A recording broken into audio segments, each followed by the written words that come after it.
I guess I do. I mean, Twitch records its own. Yeah, but VOD. if I just download it straight to my PC, I don't have to worry about downloading that. And I think it's maybe higher quality. I don't know. It might be. Wait, do you not have the thingies that you had set up? I do, but the overlay only works if I have 6 cameras in their proper positions. Like if I put up the overlay, like actually it's kind of funny. Kyle's in place, and now I am too. Oh well, okay. So I guess as long as Jake is trying to get his screen on, it'll recognize it. But that's alright. We can just do the classic right monitor. Actually, I think it's kind of funny that Jake is just the loading screen for the entire stream. So we're going to do that. Need to move my camera. Oops, not that one. You don't want to just overlay his character portrait onto his square.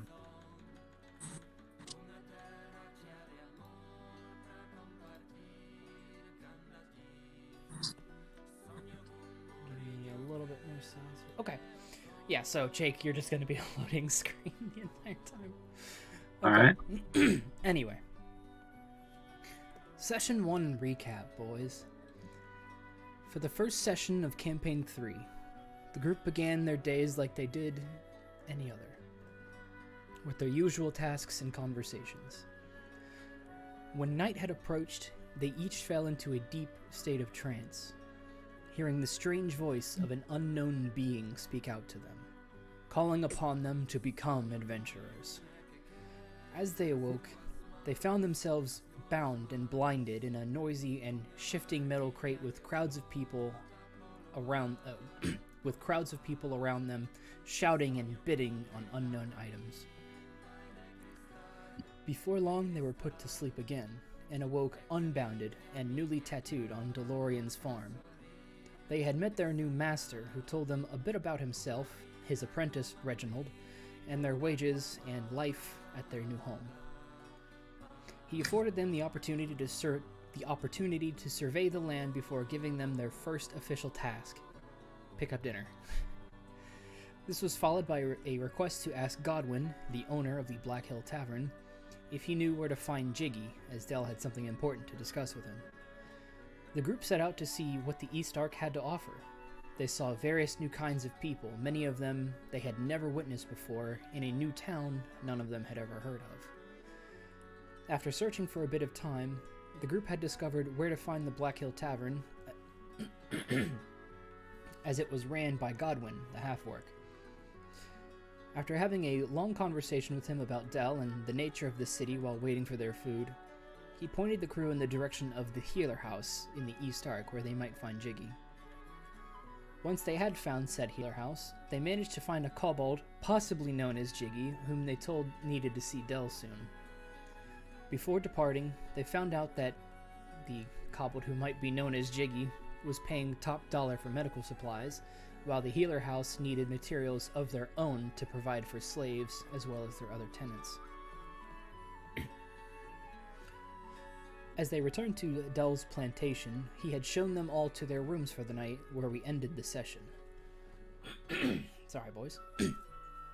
Where we ended the session. So we're going to pick up now at that night scene, and I asked, and I will ask you guys, let's say it's about 8 o'clock at night, if you think they would have kind of an easy time contemplating or even understanding, like, what just happened over the past somewhere between 12 to 24 hours. Excuse me. Vinny, I know we had talked about this a little bit before. The absence of the grand conduction, like the first time in his life having not heard not just the fanfare or the strings of the brass, but nothing. Not even the chimes of the clock tower. So we'll say, for the sake of it, that everybody is in their own room. You're free to leave and engage with whatever you need to, but for the sake of picking up, everybody is in their own room at this point. Vinny, how you think Angene might react to that? So at this point, I still think that Angene kind of is holding out that this is just a fucking dream, a really weird and long dream. He's definitely kind of in that denial stage. He's definitely not. He's not okay with anything that's gone on so far, and the lack of music has made it almost seem even more unreal. Like, how could a place have the music, not have the grand conducting? So it everything is alien to him. All the concepts that he's gone through, dealing with people, the concept of hardship in a general sense is something unfamiliar to him, much less the idea of slavery. So Angene is kind of like, okay, this is weird. I'd like to go home now. You know, he basically is just, he's taking solace in the fact that he's not been hurt yet, but at the same time, he's starting to worry if that will happen to him. He's he doesn't know what to think of anybody else at this point, other than that he feels like he can trust the rest of the group more than he can trust anybody else, because it seems like we're all in the same situation. But at this point, he's just not in a good place.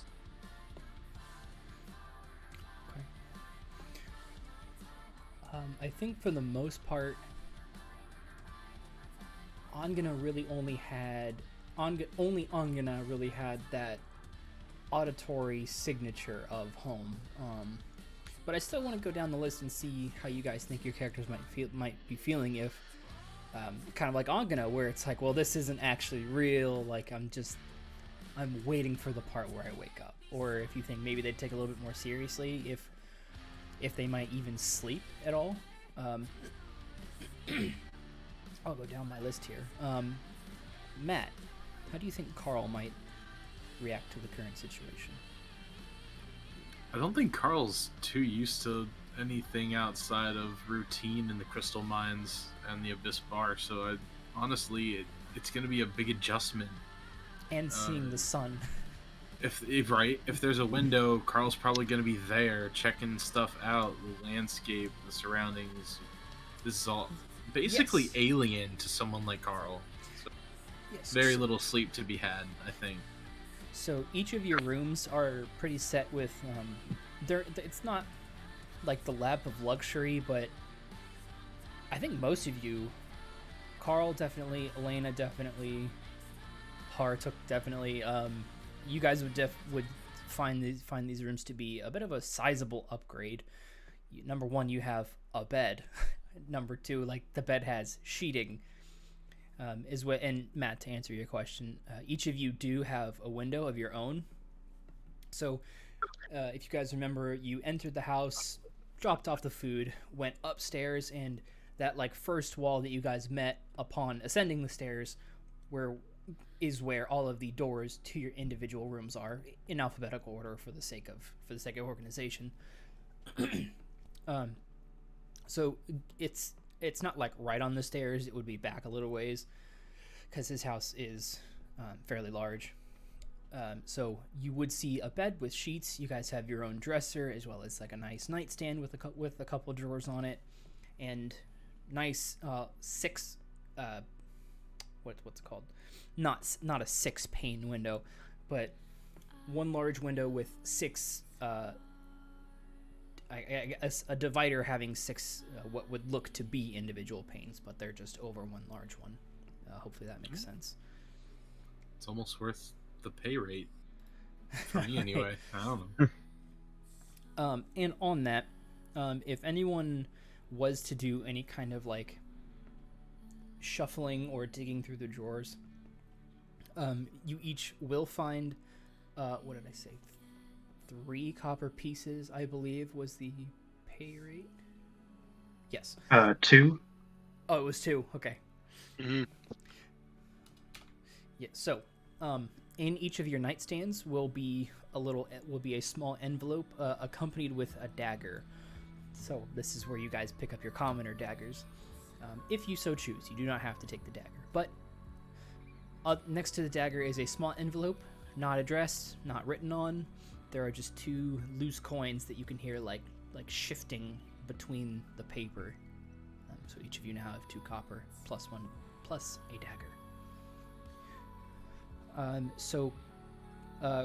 Matt, if you do not think Karl would sleep very well through the night, go ahead and make a Constitution save for me, and this will determine if you get exhaustion. I get +1. Make it a 12. Yeah, for the first night, I don't think it's very difficult. So we'll say for the night you save from exhaustion.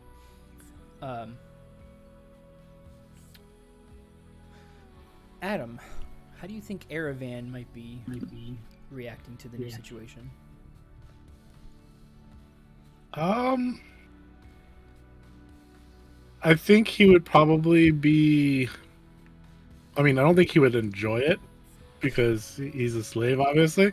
But I think these are things that he would have heard about from his father for sure, due to his father being a traveler in the past, or like an adventurer. So I think he'd probably be aware that there are slaves out there and stuff like this can happen, not necessarily this area. So I think he'd be taking it okay and just more plotting, what do I need to do to get myself out of this situation, versus like freaking out over the situation, having heard about it from probably his father and then also his teacher and stuff. Right, okay. I think that he'd probably be a little bit more prepared mentally for something like this. I could see that. Jake, how do you think Harratuk might fare this first night? He's not very happy. He probably like barely fits in the bed. And Yeah, he's kind of like pacing for a little bit and, just sort of upset, but he doesn't really know what to do so for tonight.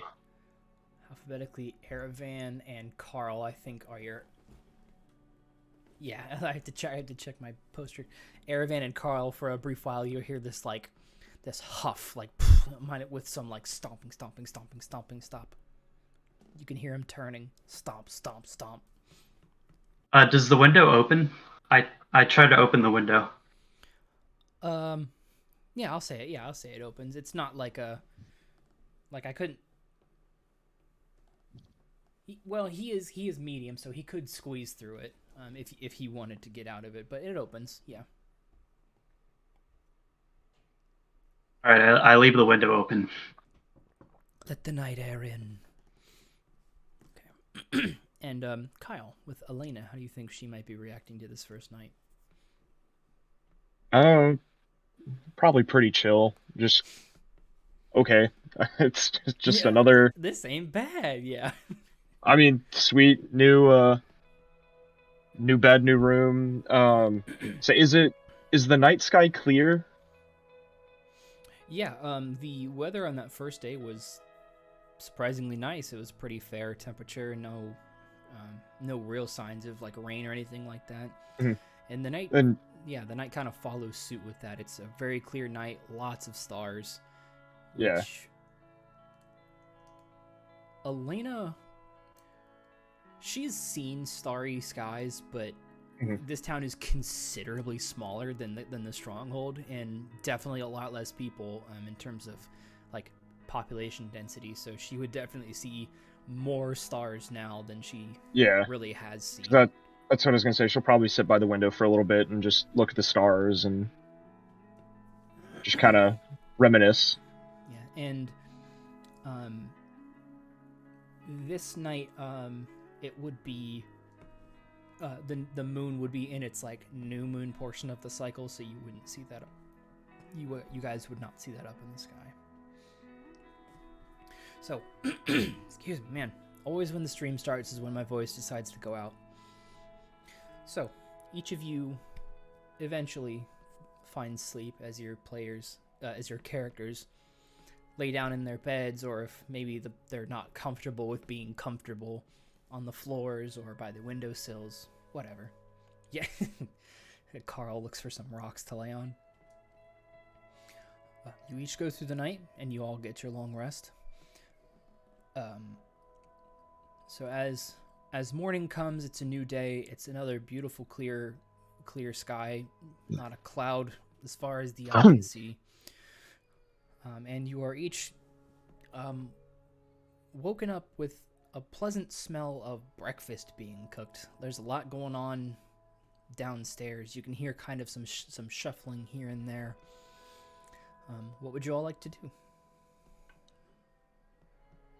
Breakfast. Elena will probably go find where that smell's coming from. Breakfast time. Oh yeah, it's not hard to find. So each of you, for those of you who picked up your daggers, so Vinny, I did see the message. Going forward, I'm just gonna ask that you guys state, if there's something to grab, if you do or don't grab it specifically. I can't normally check my messages because I use Discord as the as the face of the stream. Got it. So yeah, Vinny, I saw that Angene specifically did not take the dagger. Yeah, no dagger. So each of you finds your way downstairs to Del has I call him Del for short. He would definitely insist on your characters calling him Master DeLorean. He is preparing breakfast with much of the. Oh man, I'm sorry if you guys can hear that. I have a very angry baby home right now. He is cooking a pretty good portion of the food that you guys had all brought back from the Black Hill Tavern. And Is he physically cooking? Is he what? Is he physically doing the cooking? Yes. Yeah, as far as who all is there, it's just him. He's got a pretty nice kitchen. He's got one of those, I guess what we would consider the modern kitchen, where all of the cabinets and the griddle. My goodness, I know you guys can't hear it. The stream might be able to hear it. That is a very angry baby. Trying to keep it professional.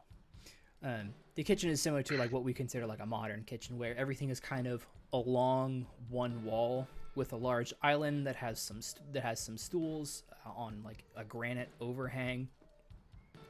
He also has a formal dining area that's just a bit beyond the kitchen in one of those I think they're called sunrooms. So he has a sunroom towards the back side of the plantation, and he seems to be in good spirits.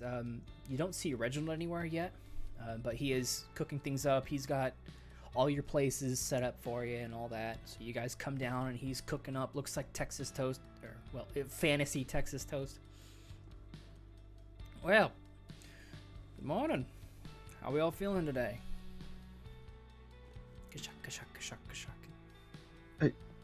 You do all the cooking here too? Gotta save money somehow. I'm not a wealthy man. I have just enough. It's a nice room. Very nice place. Yeah, it's all right. I do it. Sit down. Sit. All of you. It's almost ready. And he looks over at. Speaking of dice, you know who doesn't have any? Your DM. Wow. I know. That's no good. Sorry, stream for the dice ASMR here. You call yourself our DM. Not even prepared. I know.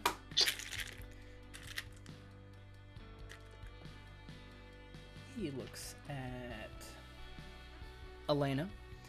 Well, good morning, Miss Alana. If you look over there in that cupboard, there should be. He's not Southern. I need to remember that. If you look in that cupboard there should be some freshly squeezed orange juice. If you wouldn't mind gathering it for your friends.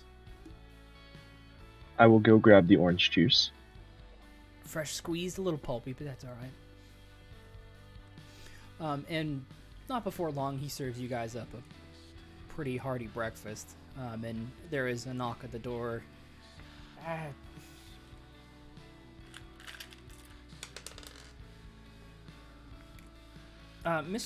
He looks up at Harratuk. Would you mind getting the door?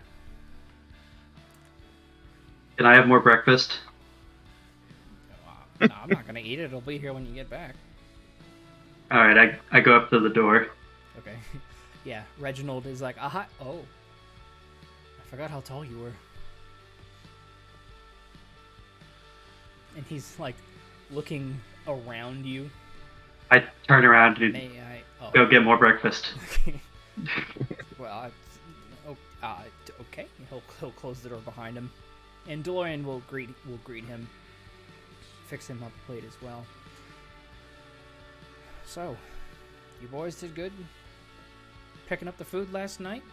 At least now I know I can trust you. So for your hard efforts, you get a shiny silver piece, just one. And he just puts it on the counter. That is not one for each of you. That is just one. Who is it close to? Alena. Might just grab that, put it away Okay. for now. So we've got a big day ahead of us, and he looks over at Reginald, he's eating his food, but he's not really like engaging at all. Everything all right? And he gives him like a fleeting glance, like their eyes meet, and he like looks back down. Yeah. And then DeLorean again. You didn't find her, did you? And Reginald just shakes his head. That's all right. She'll come around. He like just starts kind of quietly putting food in his mouth.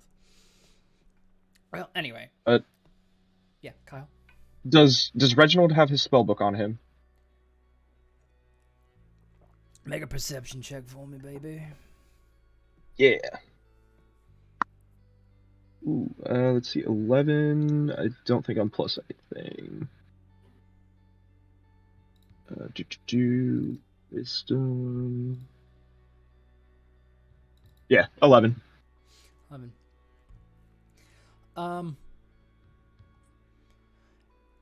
He wasn't just carrying it when he came in. His robes look a little I don't want to say misplaced because that's not quite the right descriptor. They don't look like they're laying flat like over like his frame, because he's not a particularly muscled lad. He's not really like fat or lean or one way or the other, but the way that the robes are laying over him don't seem to just something is like a book holster or something. Alena might assume so. Yeah. Okay. And then I would probably ask who they're looking for. Who are you looking for? We could help. And both of them like look at each other. And and DeLorean just kind of like nods like. And Reginald looks over at Alena. It's nobody. It's nobody. Your girlfriend? He's like in the middle of like sipping his orange juice. Like, no, now boy, clean that up. And he like starts like cleaning up like his spit take. No, no, it's not my girlfriend. It's someone else. Don't ask that again. What you're saying is you're not dating nobody. Isn't that who you... He's like mid-wipe, like trying to process the question. Yeah.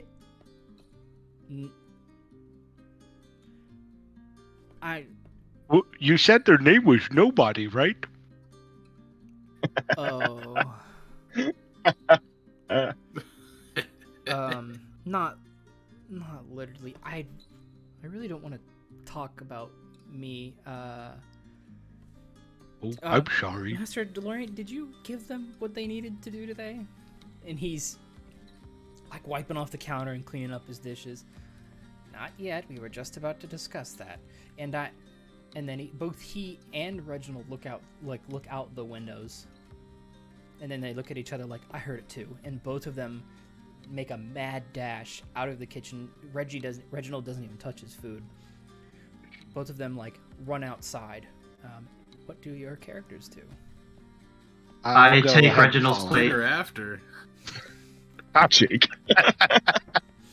Harratuk is like, whatever, more for me. I'll follow out. I'll follow out. Fall. Erevan? I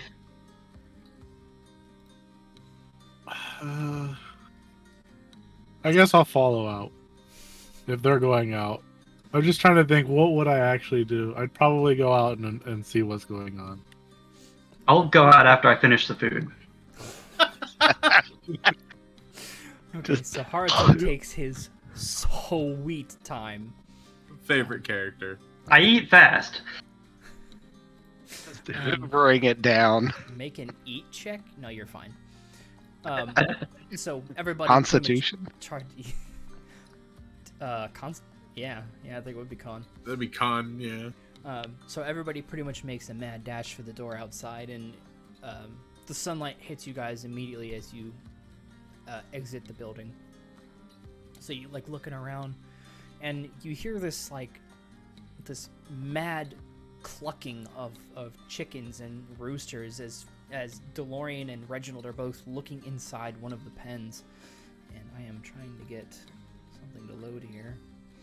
And DeLorean is like looking over at you guys.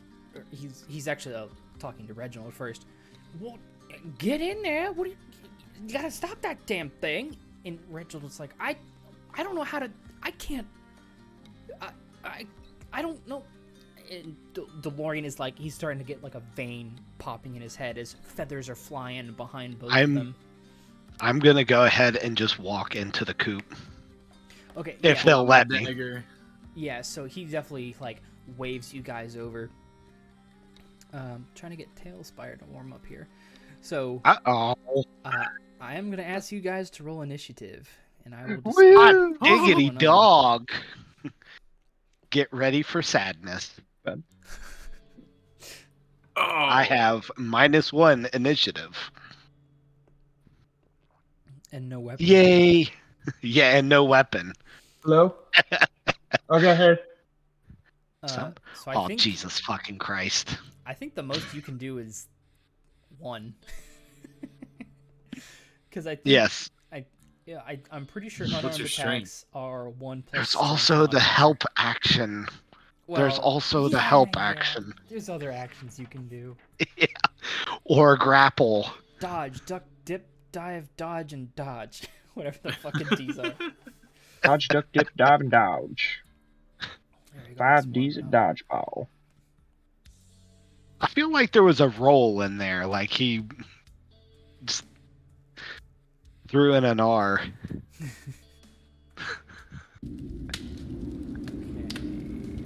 Warming up. Share your screen. Oh, that's so loud.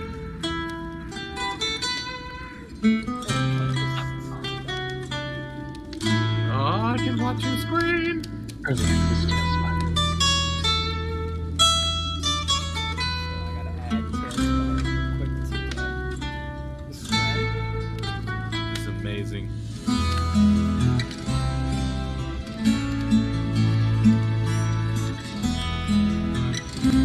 Unlike my initiative, amazing. Expect bugs as well as leg numbers. Features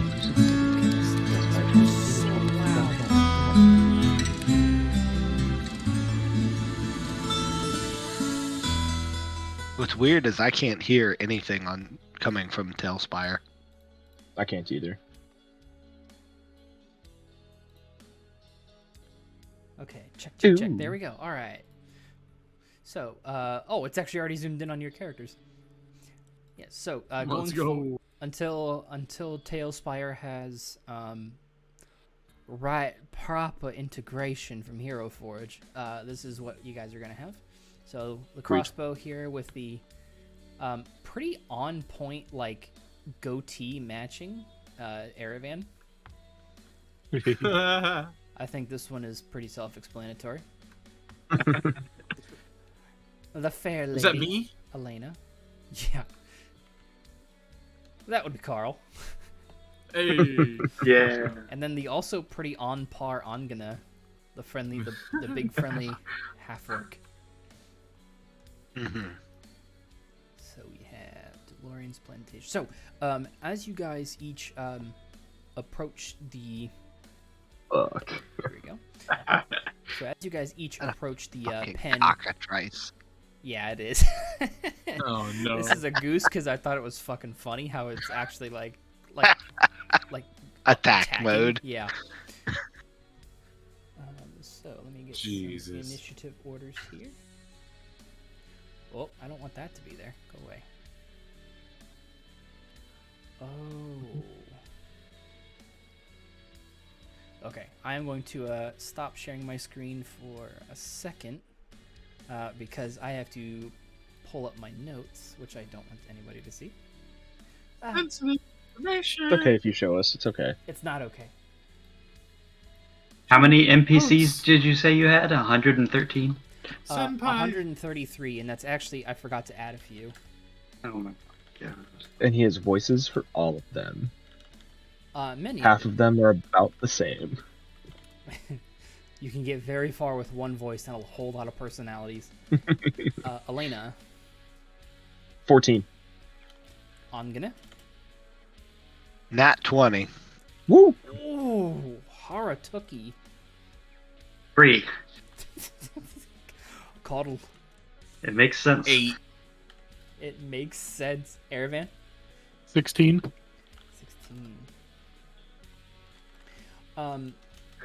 So yes, as Vinny so astutely observed earlier, within the pen, absolutely decimating all of the chickens is this. It seems to be another chicken of its own. It is completely malformed. It has no feathers to speak of. It has gray, rubbery-looking skin, sort of tightly pulled over what seem to be even more twisted chicken appendages. I guess for those of you who have seen chickens, Karl, I'm not 100% you fit in that category.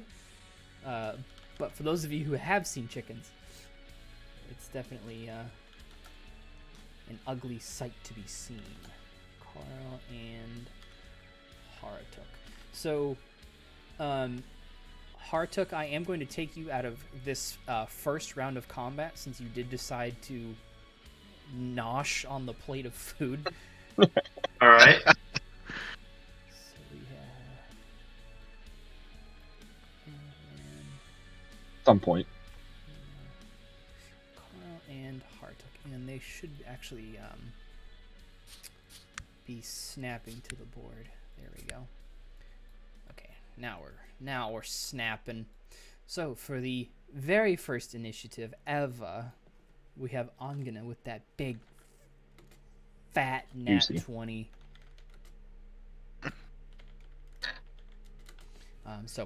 Angene, what would you like to do, Mr. I don't have a weapon? All right. So the first thing that I'm going to do is I am going to try and I'm gonna let me see here. How about I give you guys the screen How back? are we? Yeah, because that's what I was waiting to see.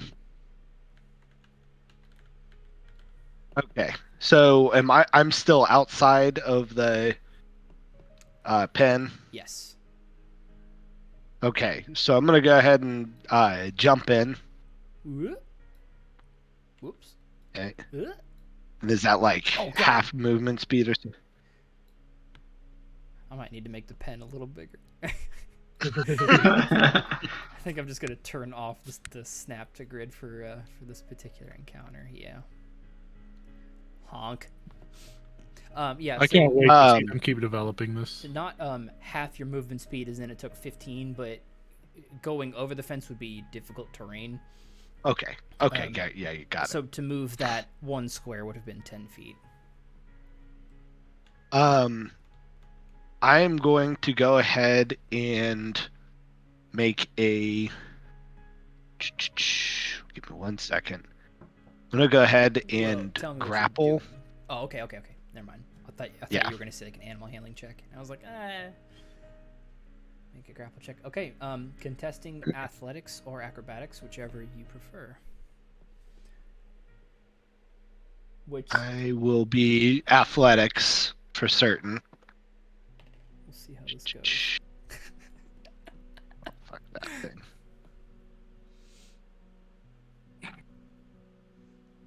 That is a 19. Okay. Well, I'm pretty sure 18 19, plus 1. I'm pretty sure a 19 beats a 4. So I'm gonna wraps this thing up in his big meaty claws. What would you like to do next? And I am going to. I would assume the chickens are all like running away from this thing. I'm going to drag it away from the rest of the chickens. As you And will try see and from get all it. of these dead chickens. Oh, are they all dead? Yeah, there's actually a feature to knock them down. And so I did. That's what they normally look like. Knock down. That's funny. So are all the chickens dead? Yeah, from what Hunkana can see, yeah, you're walking into a pen of dead chickens and a cockatrice. Oh, Jesus. Is that a Okay, corrupted so cock? As I'm the basically players- just going to get around to the far side of him. I'm just basically going to pivot it and put it in between me and the rest of the group and be like, just be like, a little help here? And just like wait. Yeah. Yeah, okay. Anything else? I think that's all. No, that's all I can do. Okay.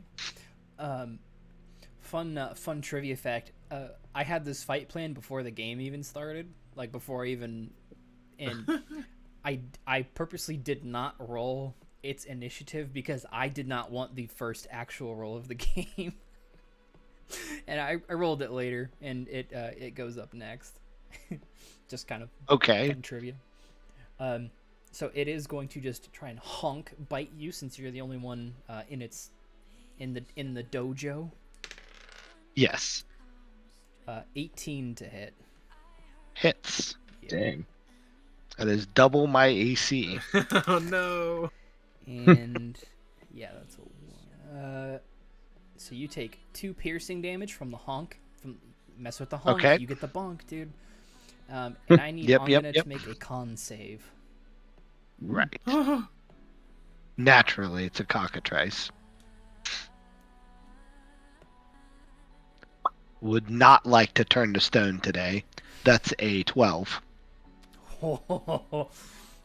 I know. Angene Very close. takes a little peck, but he's all right.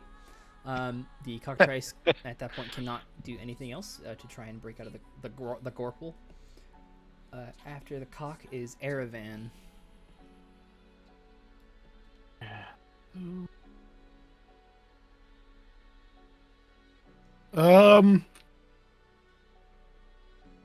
You spin. Do you want us to kill it? Are you talking to DeLorean? Yes. And he's like freaking out, like, what? It killed my chickens. Like, yeah. Okay, then I will jump over and draw my dagger and stab it Okay. while Angene is holding it. Yeah, you will have advantage for that. It killed my chickens. Okay. I am the son of a shepherd. Wow, I've dropped the dice twice. Oh my god. Okay. So you said I have advantage? Yeah. Yes. Okay, so a 13 to hit. 13 will hit And this is just 1d4, right? Because it's dagger. for the dagger. Yeah. 3 damage. 3 damage from Erevan. And that is all I'll do there. Okay. Alena. Well, real quick, dagger. D&D Beyond has daggers is 1d4 plus 3. You are proficient with the dagger. Well, okay. Yeah. So if you're on D&D Beyond, it's probably pulling from Uh-huh. your level 2 character sheet and not the Oh, okay, Paladin. yeah. Okay. It's dex based, right? Because if so, then it'd be +1 if we're proficient. Finesse. So it'd be 4. Yeah, so that's dexterity based. Yeah. Okay. Okay, so it'd be 4 damage instead of 3. I Yeah, wasn't 'cause I'm sure using because that I as know I the- get +1 for my character. Yep. Yep.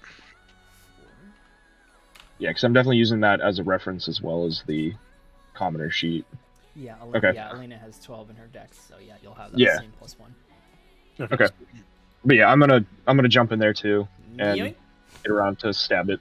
Okay. You also will have advantage. Sweet. Ooh. +5 to the roll, right? Or is that? You're rolling with advantage, so you just roll twice. Take the higher number. Yeah. Right, 8. but for his The hit DC. yeah, the hit. No, that would No. just be proficiency plus it'd be a- dexterity. Yeah, so it'd It's- be plus. To hit I think is proficiency mod is plus 2. proficiency. Yeah. I it'd believe be- your That'd be- commoner. Actually, I think commoners still have a +2 proficiency. Yes, that is true. Oh. It is Yep. +3 to hit then in that case. Yep. Well, then mine would Okay, have been then- higher, but 11 would be my highest. You were just barely able to hit that honk. Sweet. I rolled an 8 and a 6. Ugh. For damage. 2 plus 1, so 3. Takes a I would good just like to comment that, yes, Angene has seen an animal being butchered before, but the idea of people just jumping in and stabbing this thing with daggers While does he's holding unsettle. While he's holding it, does unsettle him quite a bit. After Alena will be Karl. So Yeah, this with goose a is 2 taking a strength bonking. bonus, I just do a flat 3 damage with unarmed strikes, right? I'm pretty sure that's how it works. It is, It's them. You It's 1 have- plus strength bonus. Karl is 2. Yes. For damage? If you hit, yeah, it's 3. Okay, yeah, I'm gonna slide for comedy. I'm gonna slide between the grates on the pen. Yeah. It's kind of. I'm not gonna jump it formally. I'm just gonna start wailing on the side of this thing. Just punch this thing. Roll to attack. And do I get proficiency with unarmed strike? I think I just get it with dagger and one simple weapon. Yeah, it wouldn't be proficient unless you have whatever tavern or brawler. It's worth Yeah. it. I think you're right. So is it just my strength bonus to the attack? Yes, no proficiency. Yes. Okay.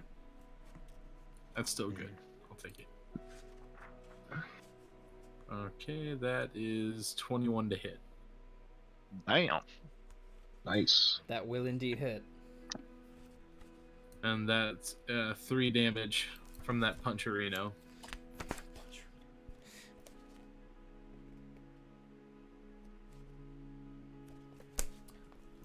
I will look that up later. 2 daggers and a well-placed punch This goose is on this. Yeah. No, he's not dead yet. No. After Karl would be Harratuk, who is currently running out of the manor with somebody else's bacon in his mouth. What's going on? Top of round 2 would be Angene again. All right. Well, since this thing just bit me and it really effing hurt, Flex it. I'm also going to just take a shot at it. Yeah, unarmed strike status. Like, oh, Give him the stiff arm. Take a swing.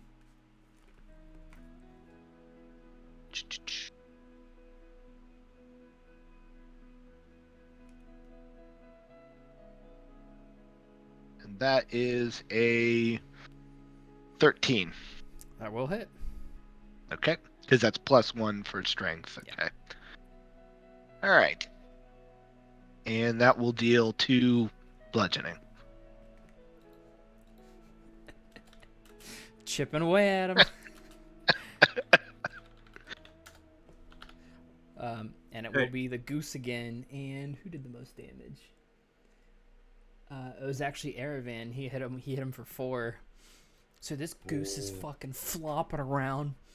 And Erevan, we'll see if you manage to catch a talon. I don't think so. 6 to hit. No. No, so the goose is fucking flopping and he's nipping at air. He's honking like a demon honking shit.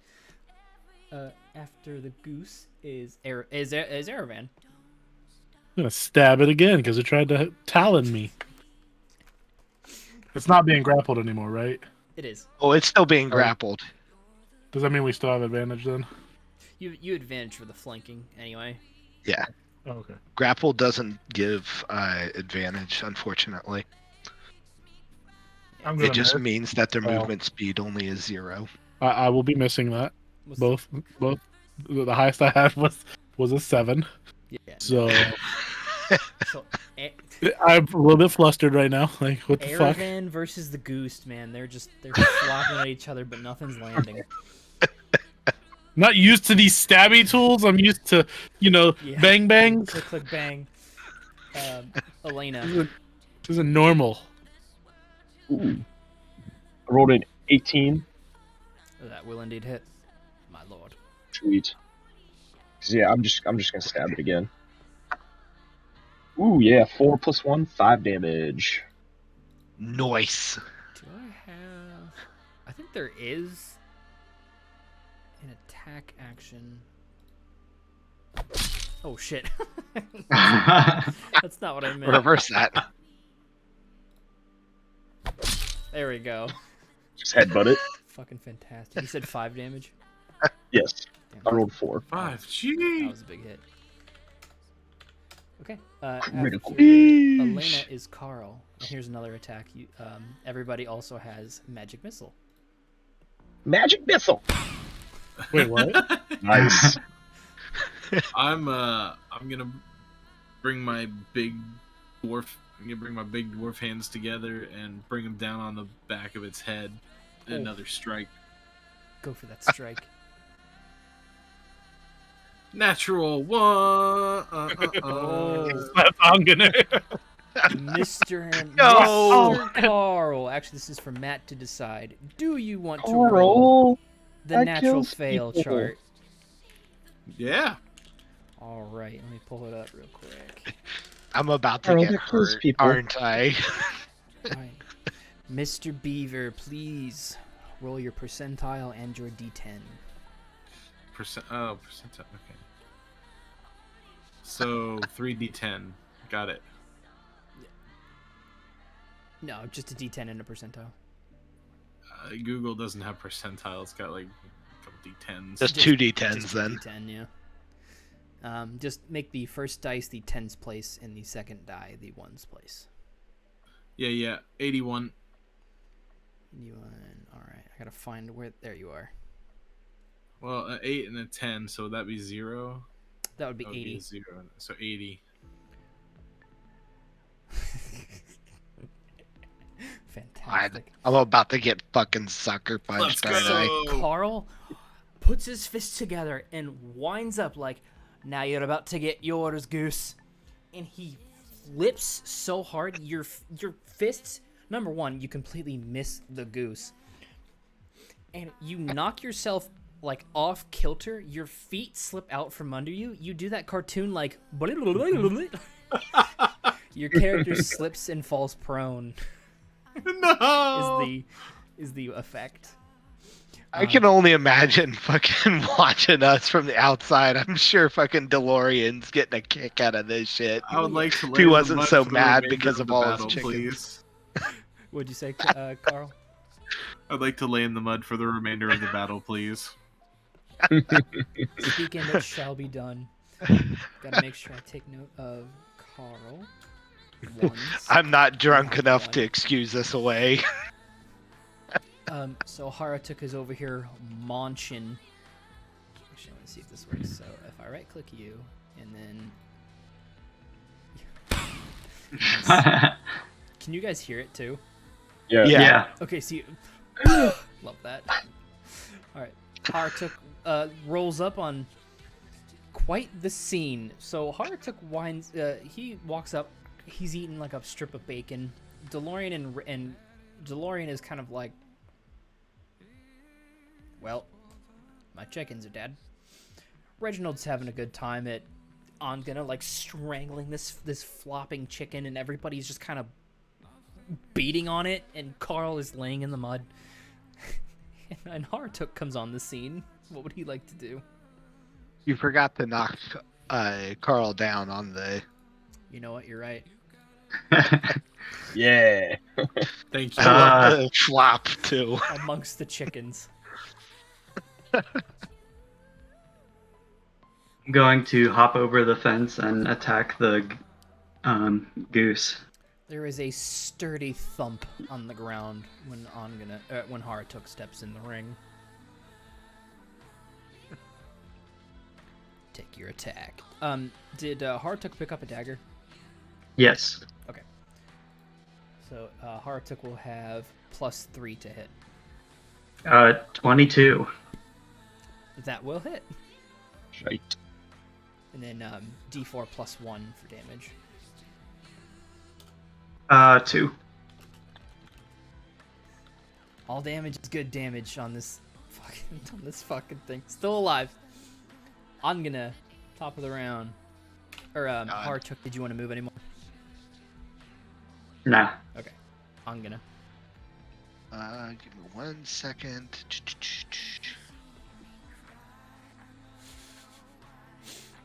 I am going to.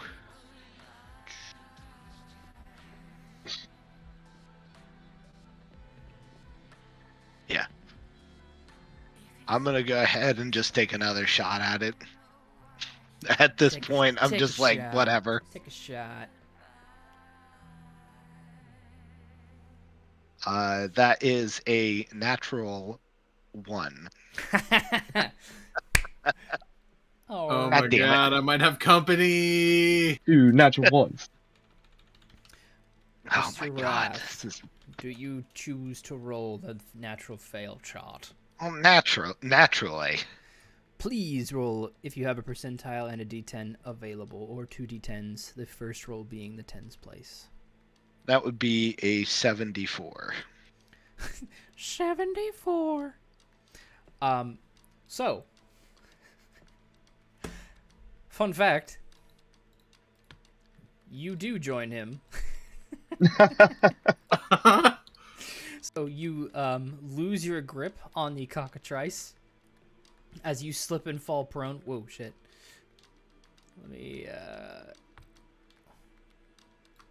there we go. It's so nice to have company. Caca!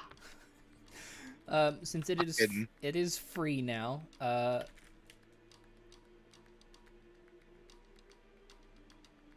actually, Alena has been beating the shit out of this thing the most. He's like, oh, I got you pegged, biatch. He's going after Alena with... Not me, bro. Does pegging really apply to females? I mean, is that like still pegging? 9, which I don't think hits you. AC's 11. Yeah, no. So the goose is loose, but he can't hit anybody. Angene, I did not ask if you wanted to get back up by the end of your turn. Oh yeah, I'm getting back up. Okay. Like, Expeditiously. Erevan. I'm gonna try to stab it. Stab it. I'm gonna kill it.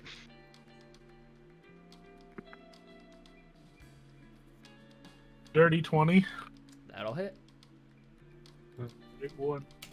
D4. 3 damage.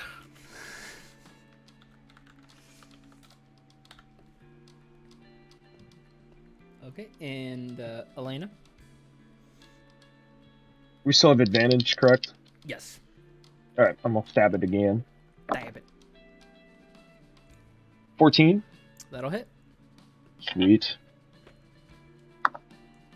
And 2 damage. Looking pretty beat up. You said 2 damage. Yes.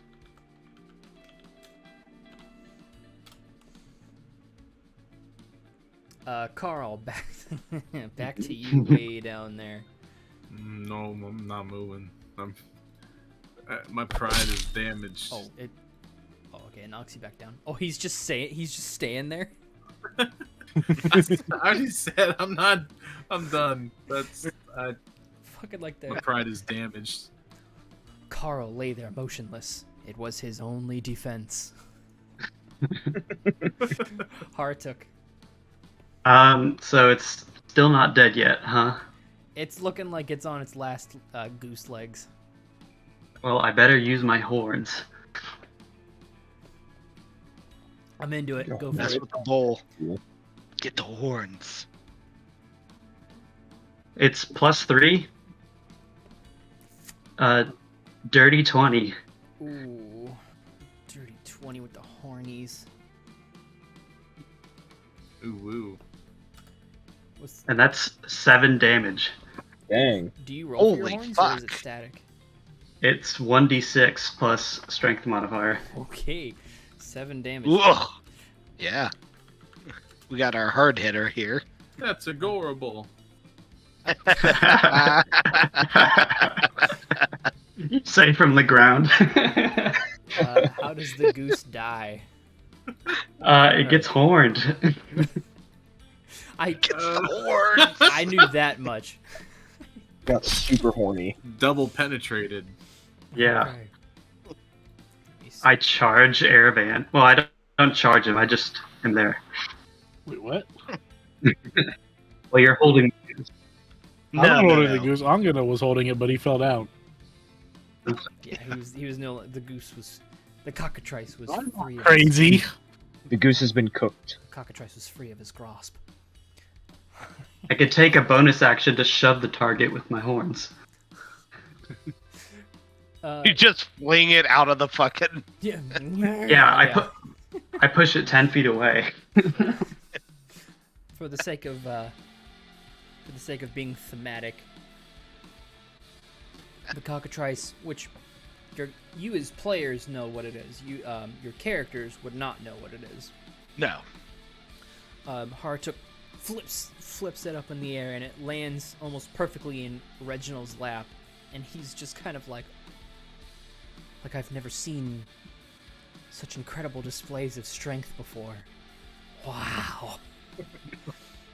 And DeLorean is get out of the pen now.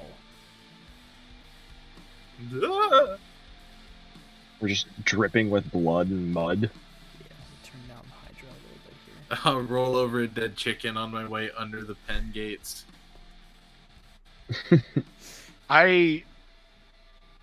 I checked to see if any of the chickens can be potentially even saved, much less like Oh no, alive they're still. mincemeat. They're mincemeat. Yeah, Okay. Like Then- this thing Yeah. did a number on them. There's like chicken wings left, I guess, if you're looking for I- a big meal.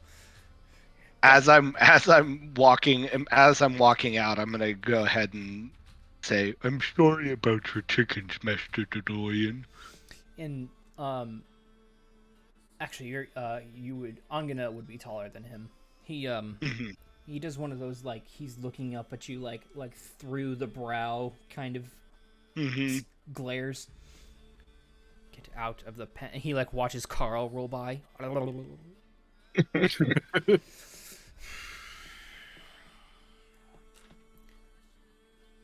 Reginald, tell me you know what this is. And Reginald turns a little pale. He is very dark skinned, so he couldn't turn as pale as like you guys, for example. But you can still see the embarrassment. He's like, I might need some materials to be able to figure out what it is.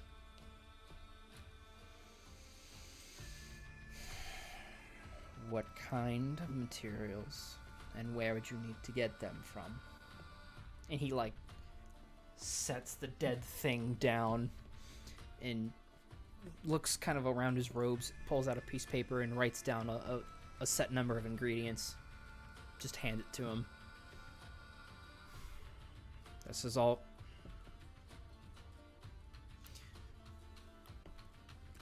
And as you guys are, like, just kind of waiting for DeLorean to maybe calm down a notch before he talks, out from the plantation house, like through the back door, also chewing on some like bacon strips, is Jiggy, or the kobold who you might assume to be Jiggy, and he still has his bowler hat on. Wow, what's going on? How you going? Oh, my. What do we have here? And DeLorean cuts him off like, get over here now, Jiggy. He's like slithering over.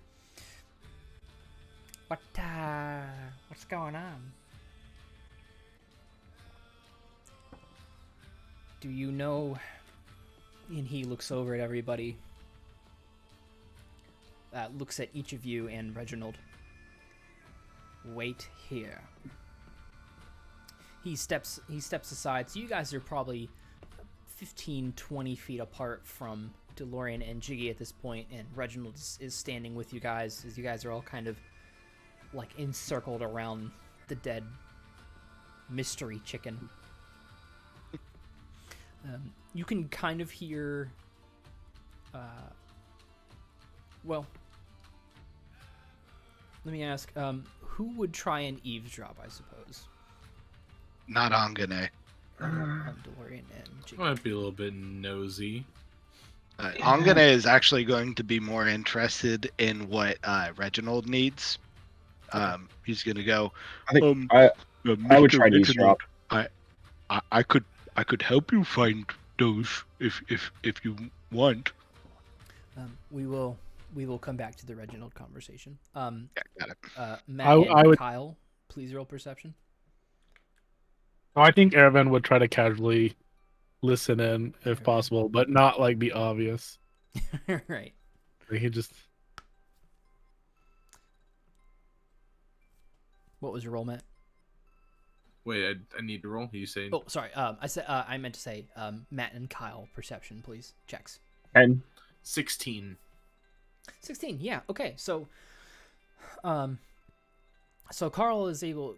Alena kind of goes in and out, but for the sake of things, if Karl would decide to share with the group, then he can. Doesn't have to. He hears the side conversation between DeLorean and who is now officially confirmed as Jiggy. The beginning of the conversation is pretty much him just openly like backhanding Jiggy, not physically, but just insulting him, and he's pretty pissed off. What took you so long, you pithy little lizard? I've needed you for hours now. And he's like, well, I got a lot to do. I mean, I need you to find someone. And Jiggy, like, you can see him get a little, he like adjusts his little vest. Yeah, it wouldn't be on that one, would it? Back to DeLorean. I need you to find the one named Koila. Have you seen her yet? And Jiggy's like, well, word on the street is she's looking for Archificus to break out of the tattoos and all that. And Karl, you can practically sense the seething irritation emanating off of DeLorean at this point. How did she find out about Archificus? She hasn't been gone that long.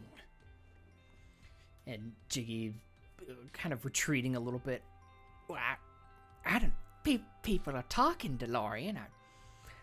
It seems some people are less inclined to enjoy a slave life than maybe we previously assumed.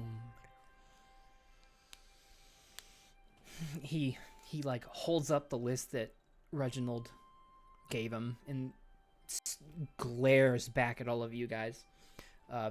So not retconning, but during that, yeah, right, Karl. During this conversation, I'm gonna ask Reginald what he might be after, and Reggie is also kind of like trying to listen but not listen at the same time. It's quite a few materials. I need to study the composition of its remaining skin.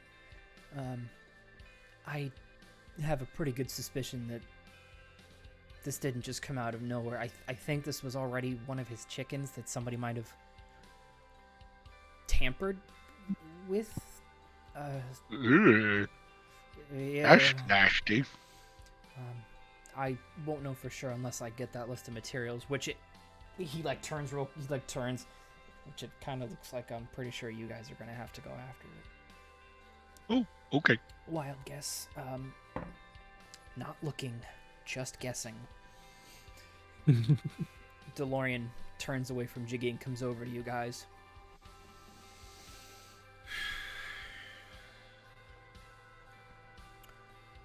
Stop waving. Is Karl still laying down in the mud? How do you think I was eavesdropping? Oh, Flipping around. Okay. Amazing. Yeah, so he get up. I get up. He will hand. Actually, I think. Let me see here. Let me see. Where is my mouse? Who did the most damage that fight? I think it was Alena. 7.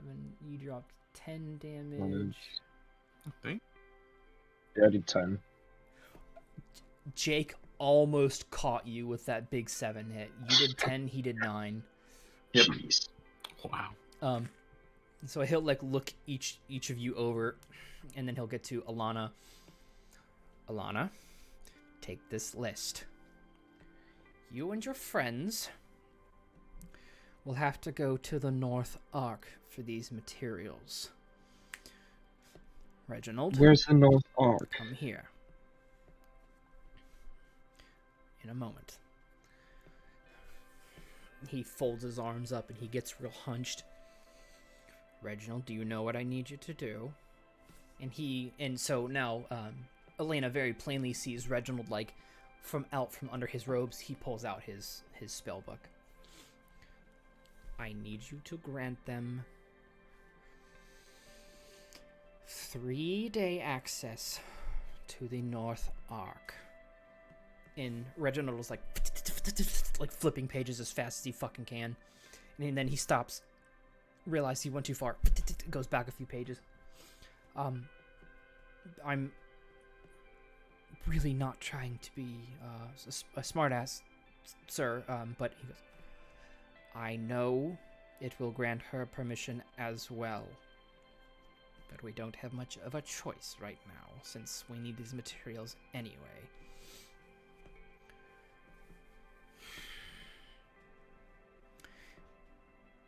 It may interest you all to know that there was supposed to be a 6th slave with your little group here, and he does not have any kind of tattoos or anything, but he holds up his left wrist.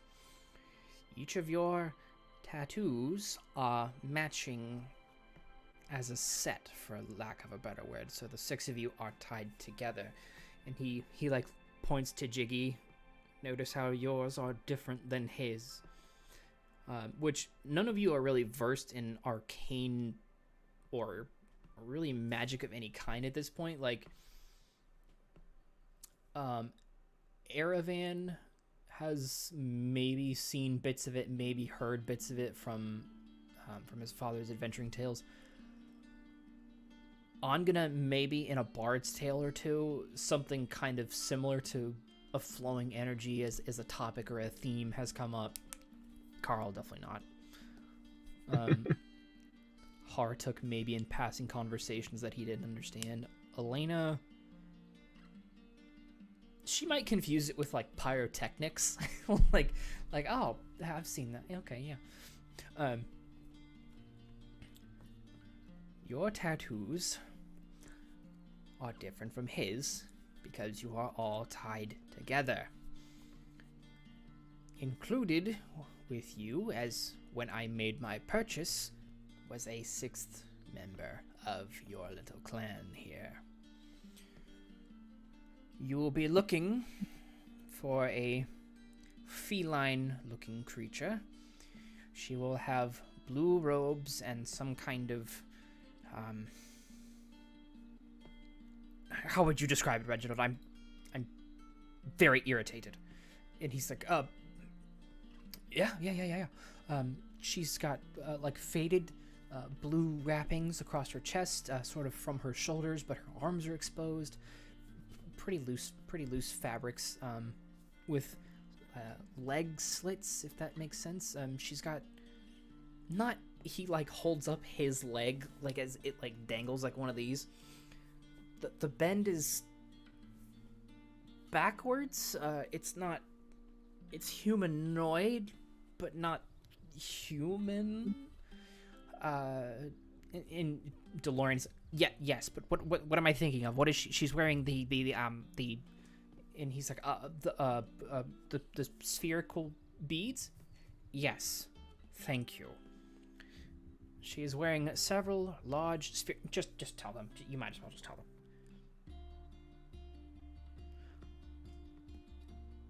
them. She's wearing several strands of large beaded necklaces as well as bracelets. Yes. Now, while he already handed the list to Alena. Yes. While you are looking for these materials, you are to look for Koila as well, and that is Koila for anybody spell checking. Hey, I did it right. What was that? Koil? Koila. Koila. She will be looking for someone. And he's thinking very, very hard if he wants to. So you guys overheard the name, but he hasn't said it to you yet. She's looking for a powerful wizard of sorts, and you are to stop her from finding him if you can find her. You will have access to the North Arc for 3 days before I am restricting it. I would best recommend you each get out of there before that 3rd day. Master DeLorean. Yes, Alana. If we all have the same bracelets, why not send Jiggy? Then you wouldn't have to increase ours. Jiggy has other work to do. And I'd rather keep an eye on him while he's here, so there's no more funny business.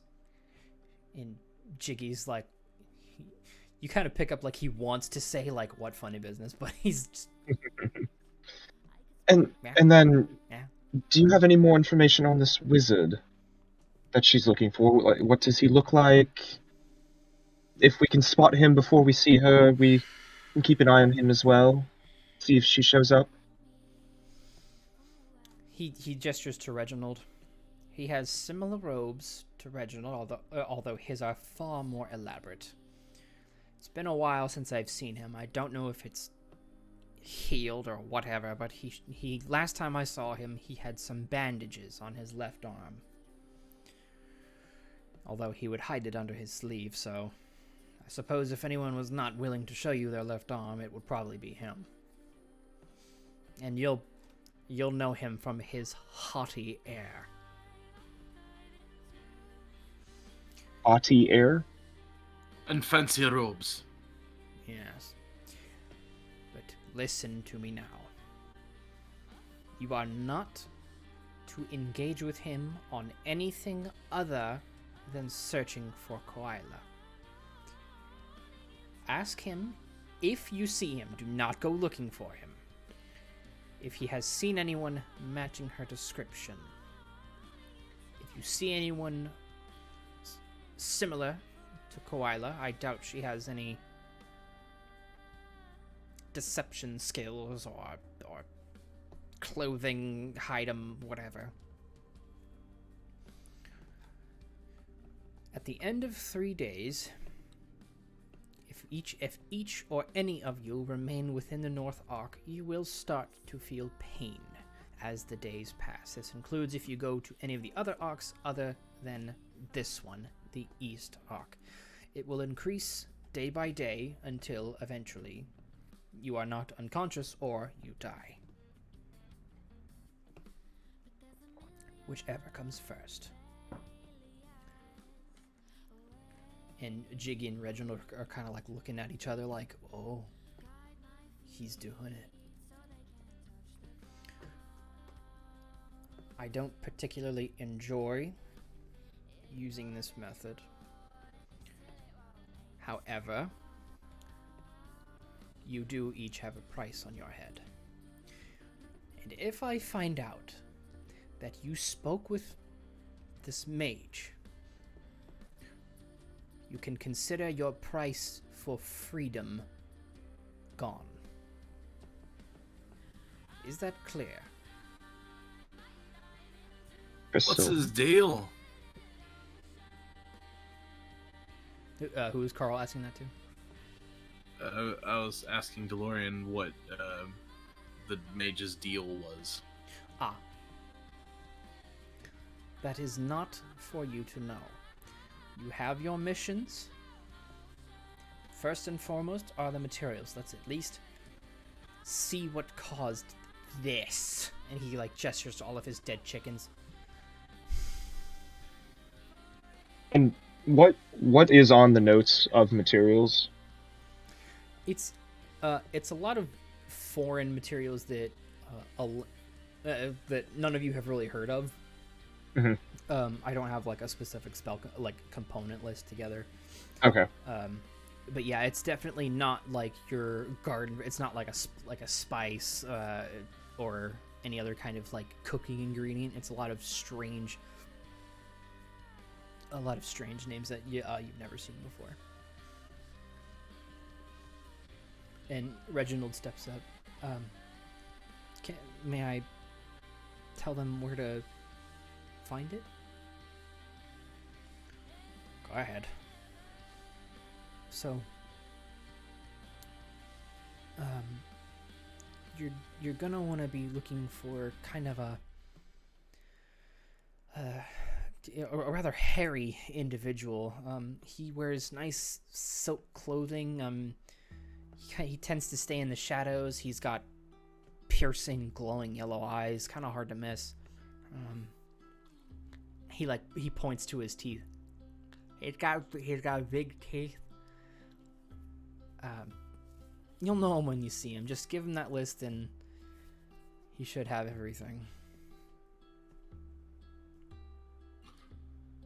What was the name? I've only ever called him Mitz. M-I-T-S, like Mitz. Aye. Very well.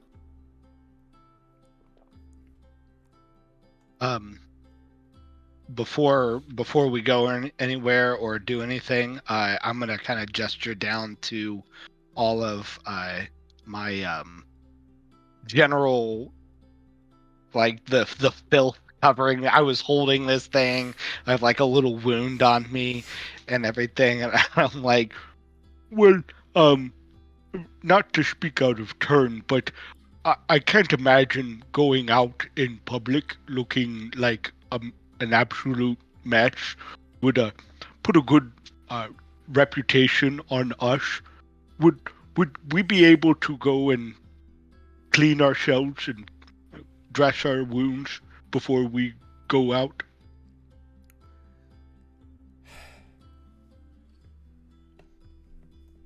If you must. So I immediately just am like, all right, head inside. Harratuk does not clean the blood off his horns. If anything, he like reaches down and like adds a little more. Like, Oh, she would clean up. Alena definitely cleans up. okay, yeah, it's not like you guys were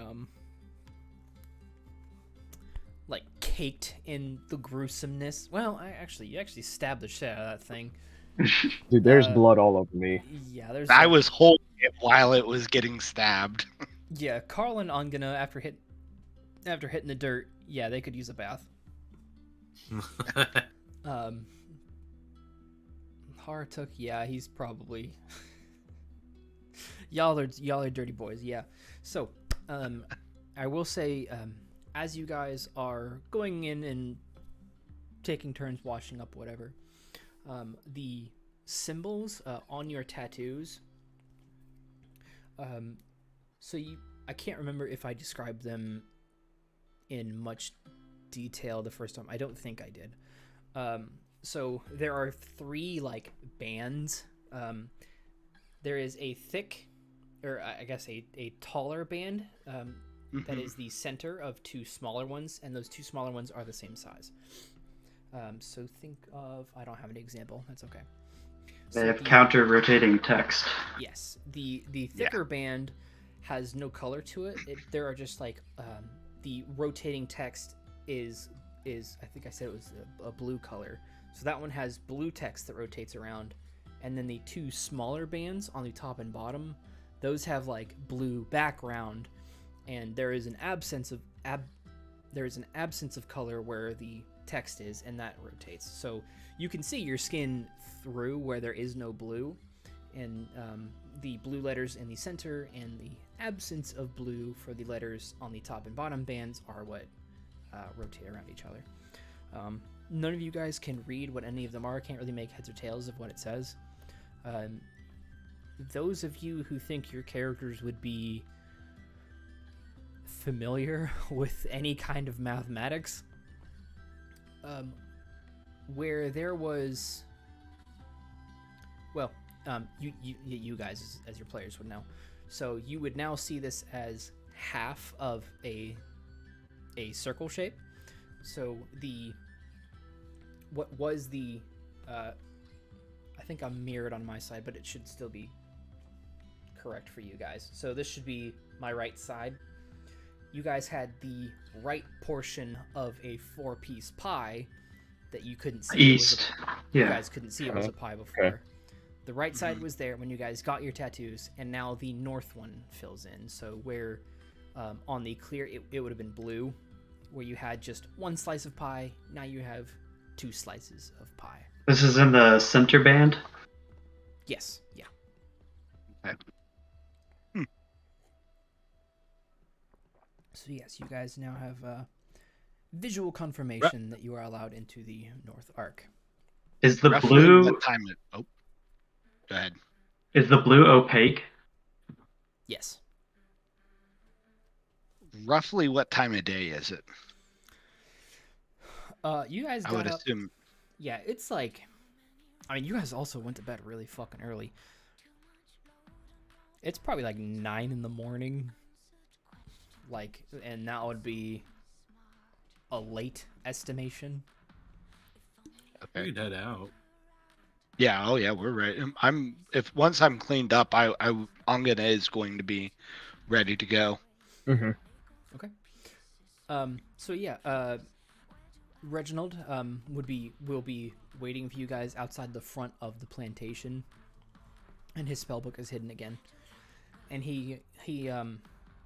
whoever is first out of the house doesn't necessarily matter. He like looks at your wrist and is like looking things over, and he's like, "Yep, okay, it worked." So you guys have 3 days. If that pie, he points it out to you guys if you weren't sure. This is a pie shape to represent the arcs of Illowy Vale. You guys now can enter the North Arc. If that North Arc piece disappears or you don't see it anymore, get out. Get back to the East Arc. I've never seen DeLorean mess around. Like, he's always avoided this kind of what's the word? Intervention? No. Measure? He's always avoided these kind of measures when, you know, I know you guys are slaves, but slaves kind of try to escape sometimes, and none of the other slave drivers are nearly as forgiving as Delorian. So, he seems pretty pissed about this Certificus guy. He like looks behind him, and he looks back kind of worried. How did you? How? Don't say that name in front of him. Yeah. Certificus? Don't say it. His name is Archificus, and I'll spell that for you guys later. His name is... Okay. His name is Archificus, yeah, he's the one who is part inventor of... And he, like, gestures to his left wrist. He's one of the inventors, and would therefore know how to, like, get rid of it, which is why I think... And he talks about Koila. I have no idea how Koila heard about him, or where she would know to find him, more or less. I guess she's pretty crafty, but... Could you just turn us into frogs or something? What? Why would I do that? Is he very strong? He seems powerful then. Archific? Yeah, he's my golden ticket. Yes, he's very strong. And Golden ticket to what, Reggie? You definitely sense him trying to hold back. Reggie, you can talk to us. We're friends here, aren't we? Alana, please make a persuasion check. Better you than me. Better you than me. Oh. Yeah, Matt, that's your negative modifier. Persuasion. What was that? Charisma. Nothing. Okay, so 18. Oh, damn. Nice. All right. So he looks back behind him again.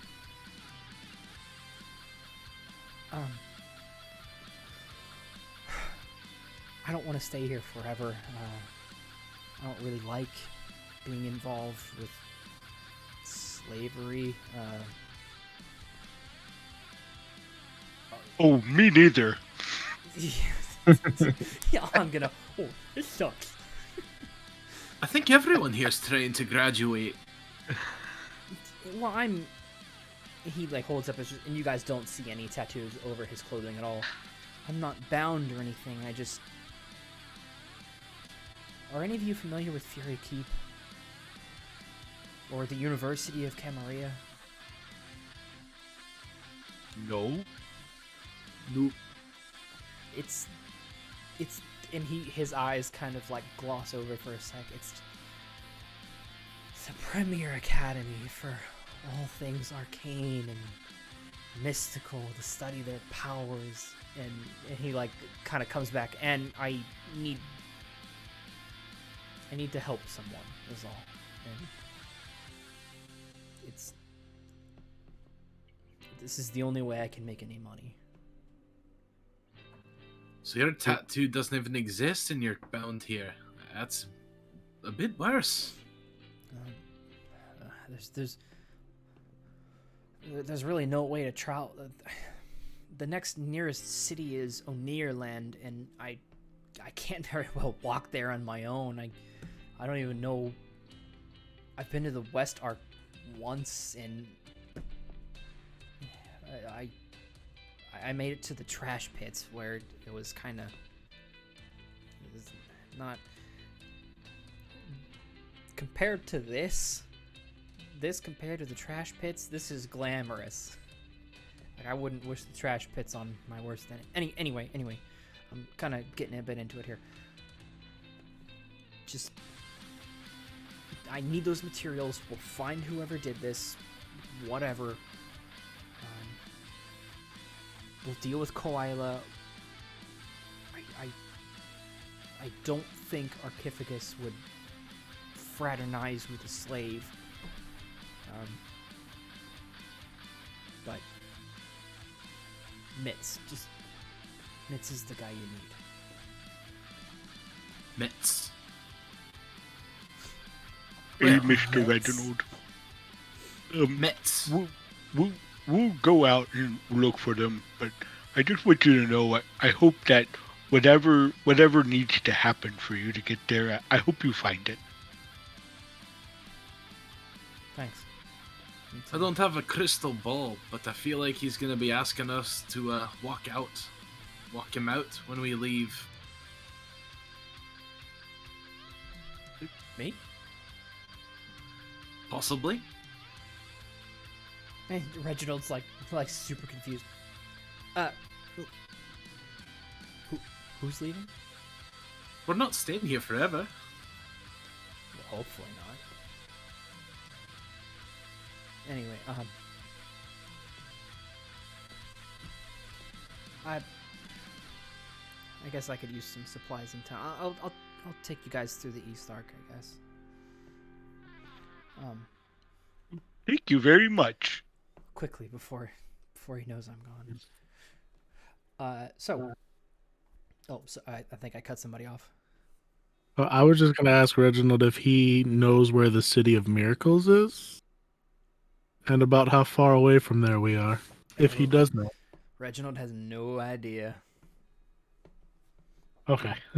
He's like, I'm really only familiar with like the big cities. I know that, and he's like doing this in the air, like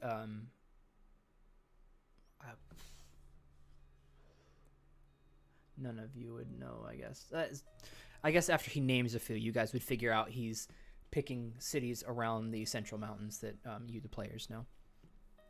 He goes, there's Fury Keep, Dragon's Vale, Scarecliff, Caffold Stronghold. There's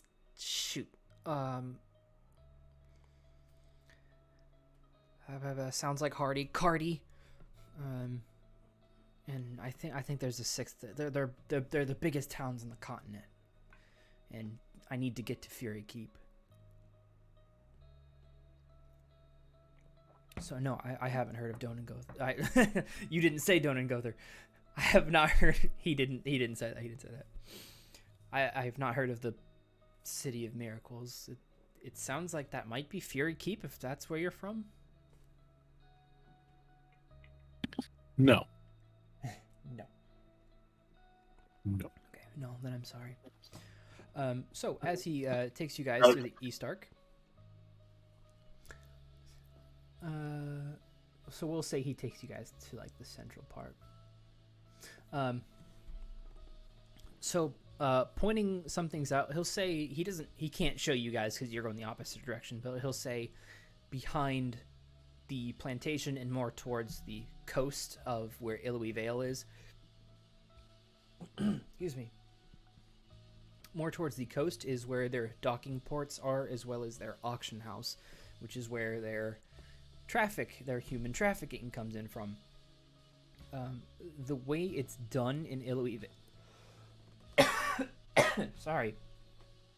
He goes into it that the way it's done in Ilui Vale is whatever may or may not be legal coming into the docks, once it's at least in their system, is kind of where their paperwork starts. So at the very least, that's where things can track to and can be tracked to, and whatever came before that, not really their concern because they don't have a trail for it.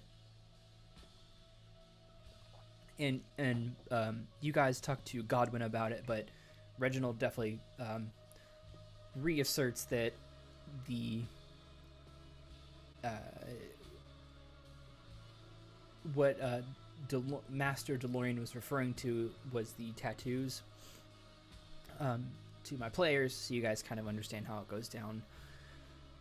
If a person bound with the tattooing leaves their like safe where they are designated to be allowed to roam, they will incur psychic damage. So it is increasing by day, so you guys know it's 1 point of damage on the first day, 2 in the second, 3 in the third, and so on. DeLorean does not like using that aspect of the bonded tattoo.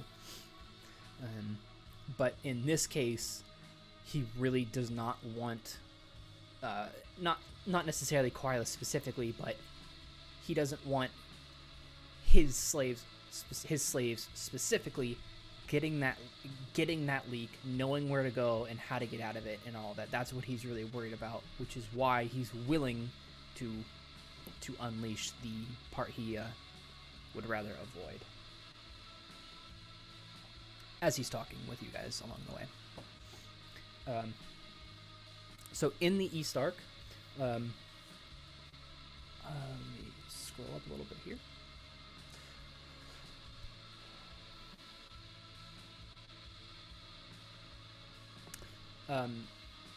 Pretty mixed in terms of like the racial cultural breakdown in the East Arc. You guys definitely catch a lot of stares and glares your direction, a lot of that, because it's pretty obvious that you guys are slaves with your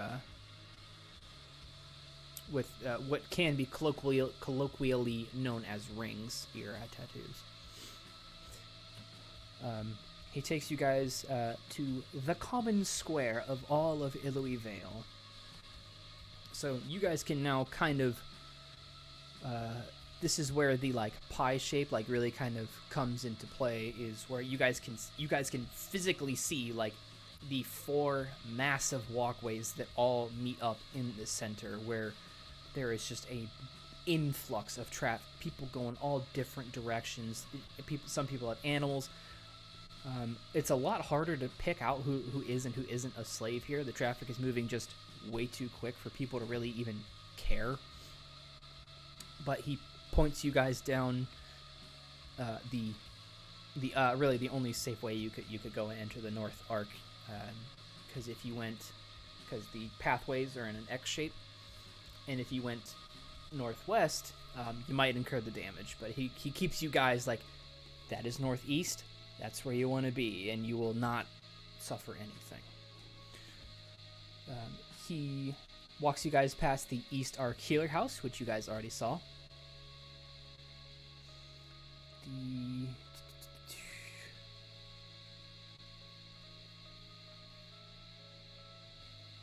You guys already went past the Black Hill. While he's on the topic of the arcs and everything, Angene is gonna ask, so I get that this city is a circle, right? Mm-hmm. But how far out does the magic go to where we're still allowed? Like, I can tell that being at Master DeLorean's house, we're definitely further out than just a normal city. Where does that end? I don't want to go too far. And he's kind of like, oh my gosh, Kyle, who's the Phantom? My brother's also in my room. Okay. He's playing FIFA. I gotta pee real quick. You're good. So he's kind of like, oh, that's a good question. I'm not sure. I don't think anyone's really tried, not as far as I know. The buildings won't go out as... I'm trying to... He's like trying to think of maybe the last time he was even in the North Arc. I don't think any arc extends as far out as the East Arc does, but maybe the West Arc does because of the trash pits. But the North Arc, and he rolls his eyes. You'll know where it ends. the biggest houses I've ever seen are kind of where they end. And I guess I wouldn't have any real need to go out past beyond that. I wouldn't have any need to go beyond that. Okay.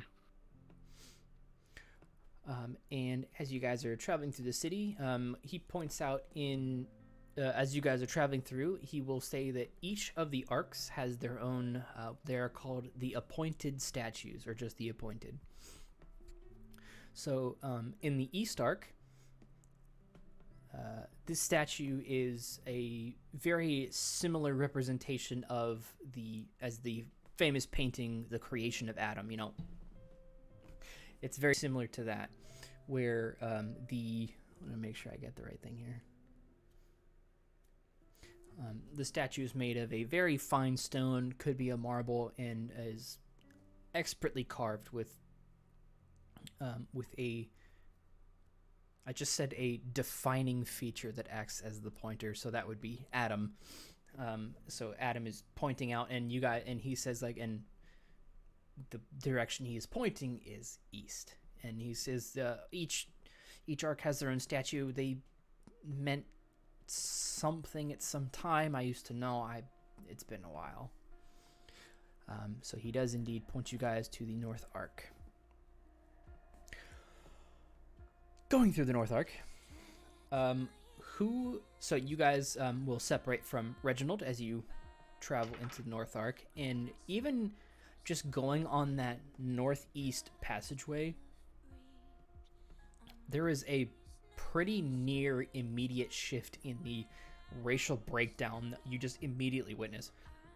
So whereas the East Arc, you guys saw a little bit of everything, the North Arc is primarily so Angene would be able to recognize halflings. Okay.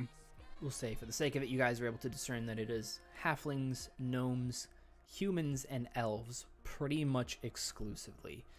And ooh la la. Right. Many of them have. So in Ilwy Vale in general, most people have the dominant collars that they wear, which I believe. Yes, that's what I thought. So, Ilwy Vale, the dominant color that most people wear is white, and many of them wear an assortment of fine hats. And in the north, it is no different. The elves, the humans, the halflings, not goblins, the gnomes, each also have their own particular sense of style and fashion. The overall housing aesthetic is still that savannah vibe, where you kind of have to walk up to the first door, and you guys know where I'm going with that. You do eventually pass the north appointed statue. This particular one is a silken laden and smiling female dancer who appears to be in the middle of a twirl of some kind, with one hand and an ending up pointing to the north. Do I recognize any of that stonework? Would that be like something from the island, possibly? Good question. Remind me, dwarves have like a. It's not a stone cutting proficiency. It's called stone cunning. Whenever you make an intelligence history check related to the origin of stonework, you're considered proficient in the history skill and add double your proficiency bonus to the check. Oh wow, expertise in stone-related shenaniganry. That would be history. Yeah, go ahead and make a history check. And, so and plus, do all that. Yeah, do all the be a magic dwarf +4? stuff. Technically, is that? If it gives me Yeah, proficiency, +4. It was. That's expertise. Yes, because I think you said plus mod plus double proficiency, but you don't have int. 16.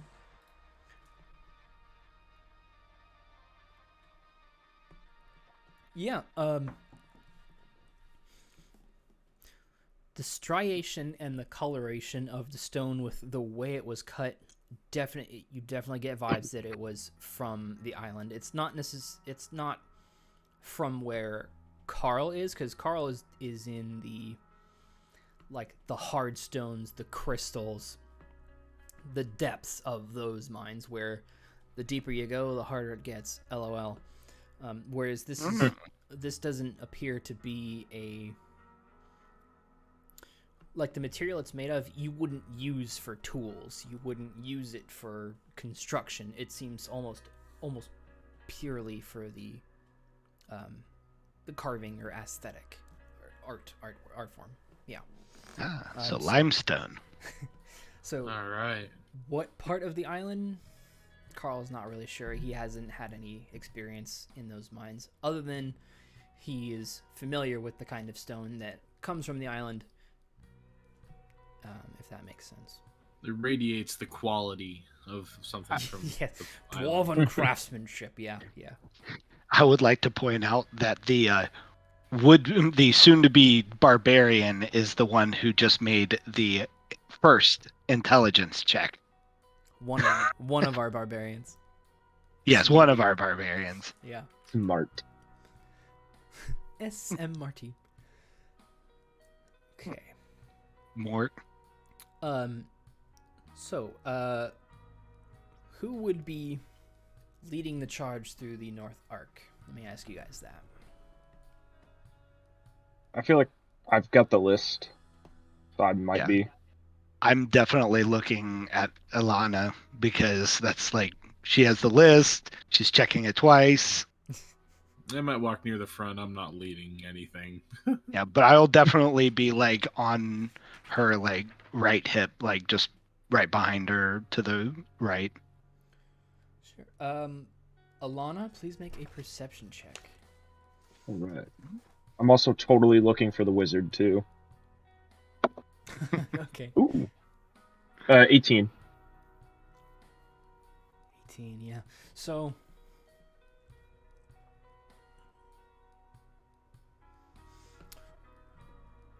so we'll run it this way. So since Angene had asked Reginald like how far is too far, and the answer came up kind of like, you'll know based on like the housing, like where the end of it is. Alena kind of like putting 2 and 2 together, like the big housing, the powerful guy, he probably lives there. So we'll say that Alena takes you guys, not, I'm trying to think how I want to phrase it. As Alena is guiding everyone through the streets of not Savannah, the North Arc, she is able to pretty easily locate like a street that goes directly to where the large housing is, because you guys can tell a lot of the traffic avoids going that way, and it turns from, instead of kind of general traffic, there are almost like horse and buggies waiting for certain people. They have signs with like names on them. And Elena's like filing that one away. As well as it'll take you guys,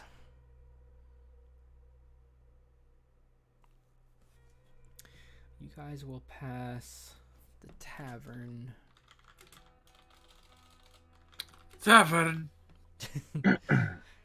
So you guys do see there is a healer house in the North Arc as well. It has the same lotus symbology on the front of the building. There is, it's called Alea's Tower, Aleah, Alea's Tower. That's the tavern. It has a sign with a mug on it. Which, oh man, that's a really cool place too. It's a Gothic cathedral in appearance, sort of dark black stone on the outside and long and thin, fanciful stained glass, but you definitely see people going in and out, pretty freaking drunk. As well as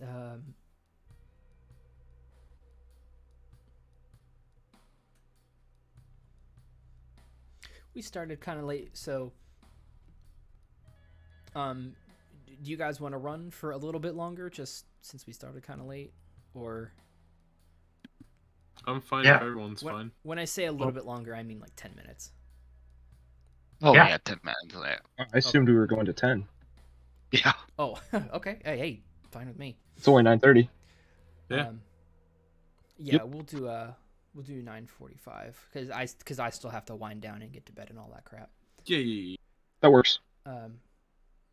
So as Alena is taking you guys through this vast city, I will also point out that as you guys are going through the North Arc, you catch that compared to the East Arc, where people almost went out of their way to like sneer at you for being tattooed, in the North Arc, practically no one even cares. No one really. I mean, there are some of them that notice, like, oh, okay, whatever, they're probably doing something. But it's not like the East Arc where they actively sneer at you guys. The East Arc is more snooty. One of the homes that you guys pass, it's not a garage because they wouldn't have garages, but towards the front of the house, it would sit on this large opening, so it is just it would look like a garage to you guys. There is an open room where it has these glass display cases and it has shelves on the stone walls, but there's nothing in the cases or on the shelves. And sort of just chilling in the back, you guys definitely catch the eyes pretty immediately because you rolled like an 18, I think you said. Yeah. Yeah. Alena, you like, wow, how could anyone miss those orbs? There's a guy, and he's sitting back, and he's got very leering eyes. He watches people pass until they're completely out of view. Next person comes along, watches them until they're completely out of view, and then he locks eyes with Alena. And if you're not walking out of view, he's not looking away. You can definitely see he is wearing these loose but kind of shimmering in whatever light can reach this space. He's definitely wearing fine silk clothing, kind of a white tunic looking piece, black hosen and black boots, black hide boots, I should say. And he has a lavender vest with matching tie and hide bracers around his wrists. Almost pretty much every article of clothing he has, other than like where his boots are, pretty much everything north of that will have these tufts of this dark hair that curls around the clothing as he's sitting back, and his eyes giving off that soft yellow glow. Where our eyes are normally white, his are black, and he has those vertically elongated pupils. And as soon as you guys approach, you can definitely see the fangs that Reginald was pointing out. But he doesn't say anything until you guys address him. Okay. Excuse me, are you Mitz? What's it to you? Lord Melbourne sent us here. We're looking for supplies. Oh. And I'll hand him the list. He takes the list. I don't know any Lord Melbourne. Did Lady Dane send you?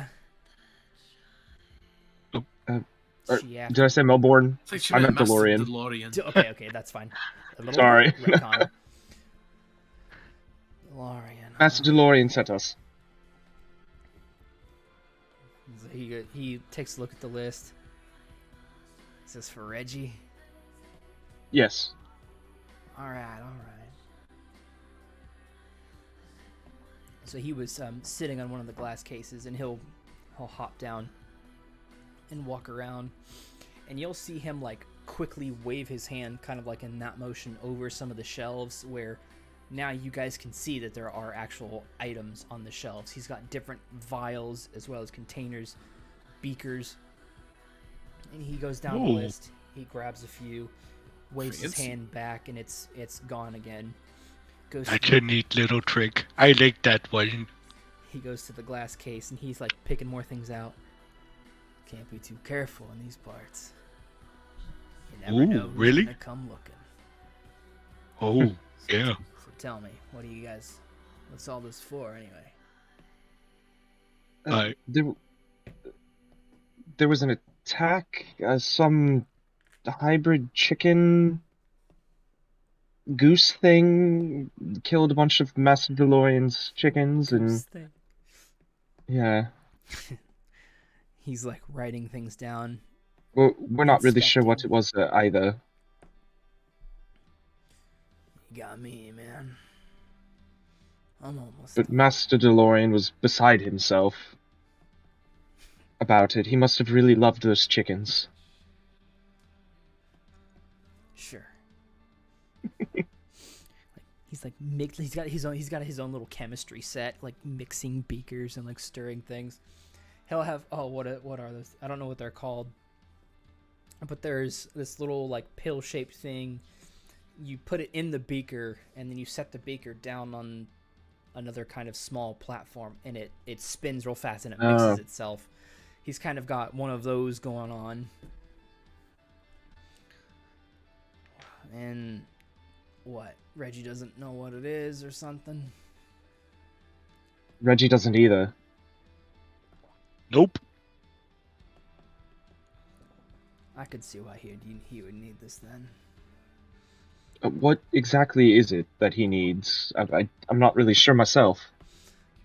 He's got like some like waxy paper laid over the glass case, and he very slowly pours this odd dark colored liquid. That it hits the wax paper and it separates into small beads of liquid before they all kind of join back into one flatter than it should be kind of water droplet that's about 3 inches in diameter. So you guys would think that normally that it would have kind of a bulbous shape to it, whereas this one is almost perfectly flat. And then you can almost hear it, like that sound that a lot of shows will use when frost takes over, that sort of drying and I don't even know how to crackle. Yeah, that crackling noise that it makes. And he just touches the center, and the whole thing shatters. He sweeps up some of it in his hand, and he grinds it into this little, almost mercurial shimmering dust. And he puts that in a beaker. That ought to be enough. This will probably just tell him the nature of the beast. I don't know if it can necessarily tell him where it came from, but there ain't too many people who could do this kind of thing, so DeLorean's got a target on his back. Ooh, why is that? I don't know, but it's kind of funny. Ooh. Interesting sense of, I guess. Interesting sense of humor, I guess. And so what exactly are you giving us?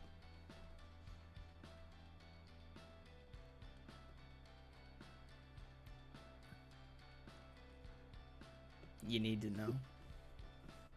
I don't need to know, but I'm just curious. It's really just a hard to come by component to a couple of different spells, I guess. You much of a caster? Not really. You wouldn't get it.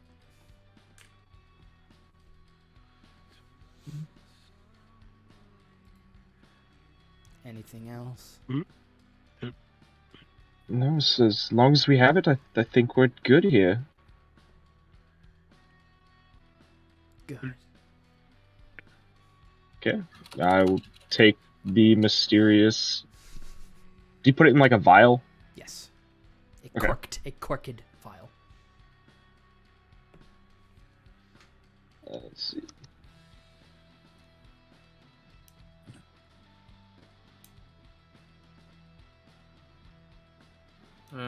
I would hang back and ask. Well, I almost hate to ask, but we're looking for sort of a tall, I guess, cat person. It's kind of blue robes, sphere necklaces, and bracelets. You seen anything running around here? Yeah, she was here a couple hours ago, asking too many questions. Kind of like you. Oh, I trying to avoid that. Just putting a cap on a leak, if you want to put it that way. Sure. Well, thank you. Do you happen to know which way she went?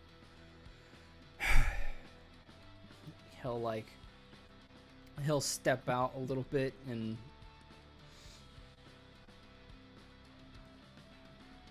he's like looking around the edges of what the garage would be, I guess.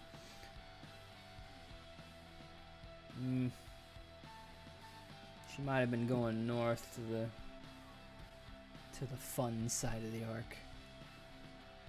He says it in a very sarcastic way. The fun side? Yeah, where all the rich pricks live. Ooh. She was looking for somebody. I figured it'd probably be over there.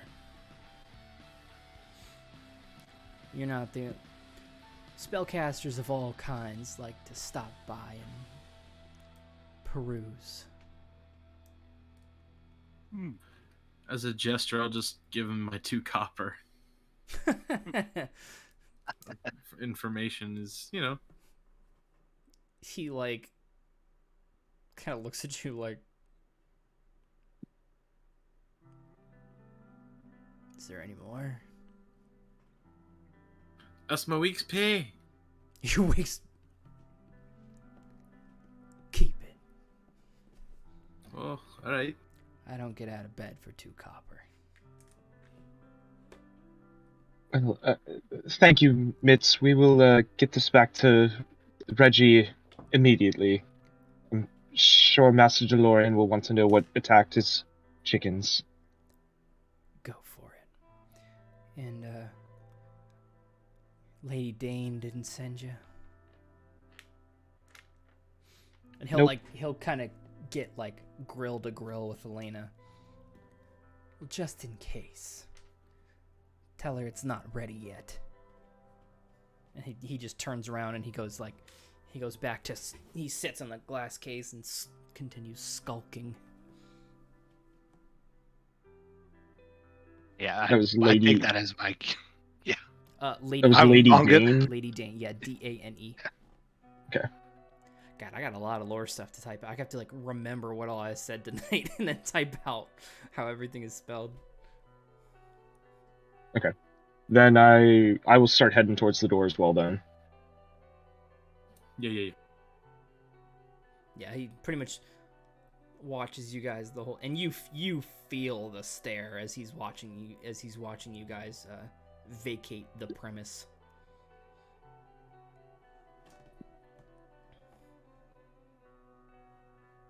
Very cool. Okay, I think for tonight that makes a good stopping point. Very cool. Yes. We are in the North Arc. We need to find this wizard. Yeah. He's gonna help us escape. Escape. Okay, Night of the first day. 60 hours remain. I don't know. I kind of got Munchausen syndrome. We can live on this farm. We can earn 2 copper every week, forever, buy our freedom eventually. I mean, Elena's scheming to get out of here ASAP. I'm gonna won't admit it out loud to anybody, but he is desperate to leave. I guess I'll just go with the flow because Carl doesn't care. This is all just a drastic change from life. yeah, Karl is still like, God, man, it's bright out here. I haven't worked in 2 days. What is that thing? The sun? sun? You're afraid of the sun? Is that what that is? God damn. I'm going to cut the stream there. Viking, thank you for watching. Everybody else who stopped on by, certainly appreciate it. Stop stream. There you are. Click. Stopping stream.